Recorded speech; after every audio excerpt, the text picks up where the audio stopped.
it's Mike, and I am on a farm. We're actually heading off to Gatlinburg, Tennessee today. And so follow me as we go explore in Gatlinburg. So our first stop is that building right over there, the Museum of Salt and Pepper Shakers.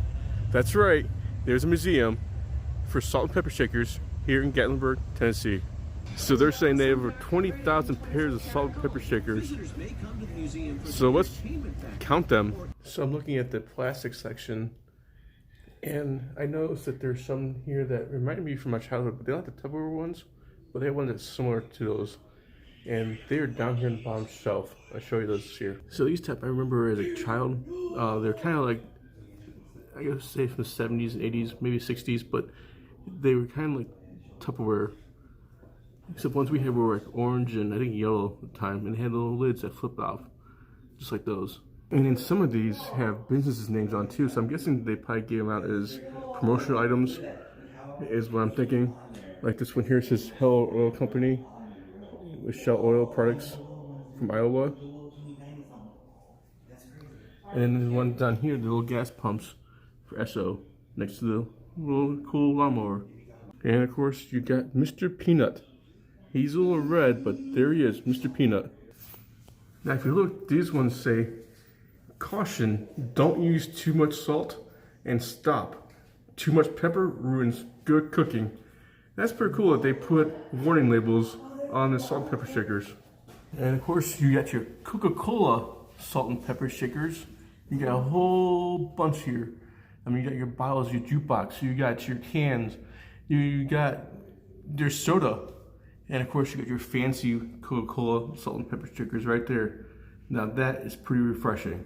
Now for your Muppet fans, there is the Swedish chef with his salt and pepper shaker.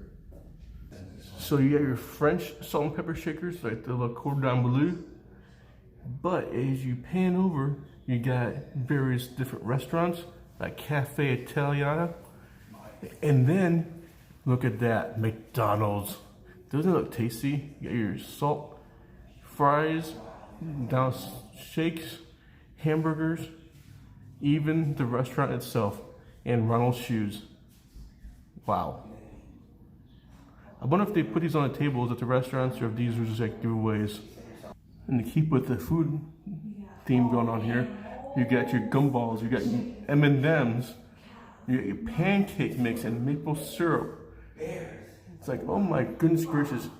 You got Heinz, ketchup. I mean, I wonder, you know, like I said, these gotta be like mail-aways, I'm thinking. You know, that people would collect boxes or packages and then send away for these items. I mean, that's the only I think of how, you know, people would get these salt and pepper shakers. All right, so I'm wearing a Yogi Bear t-shirt, and Shannon from Duophons found a Yogi Bear salt and pepper shaker. So let's check them out. Hey Mike, they even have Yogi Bear. You should know about that. You're wearing the shirt. Yogi Bear.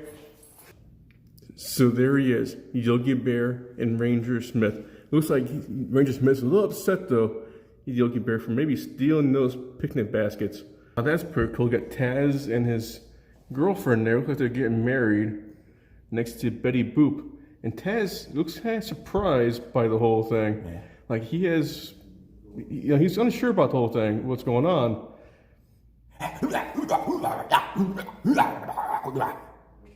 And in the Americana section here, they have the Pink Panther here playing his bongos. Looks like he's playing with Elvis as well. That is pretty cool. And over here, speaking of Americana, there's a Hollywood sign. But the top right there is the Fonz. Ayy. And look at that, you can get your kicks on Route 66 with your salt and pepper shakers. So this section here is the souvenirs of the USA.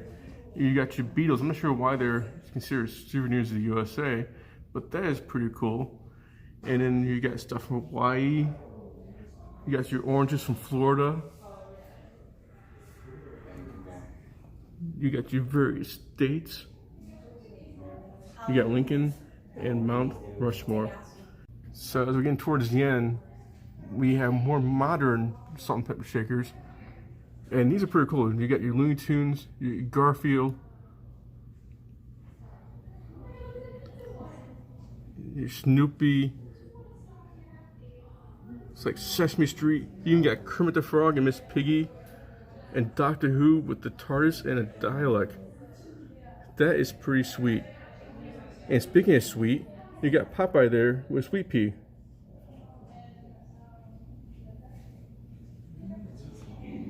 And then for your Funko fans, they actually do have a Han Solo Funko Star Wars salt and pepper shaker. And you got your Disney stuff over here. Look at that, Mickey's got his broom from Fantasia, as well as from Steamboat Willie. And of course my favorite's gotta be the Roger Rabbit. I love that cartoon as a kid. And then you got your Smokey the Bears. Almost forgot, on top here, they have Pinky in the Brain salt and pepper shakers. I may have to look for these on eBay. Let's see, hopefully I can find them. That'd be pretty cool to have. So there we have it, the Salt and Pepper Museum. I wasn't sure what to expect. I actually ended up picking some stuff up. And got myself a Doctor Who, TARDIS, and dialect salt and pepper shaker. And if you're in Gatlinburg, be sure to check this place out. It's only $3, and it's worth the admission price. So until next time, I'll see you guys later on down the road.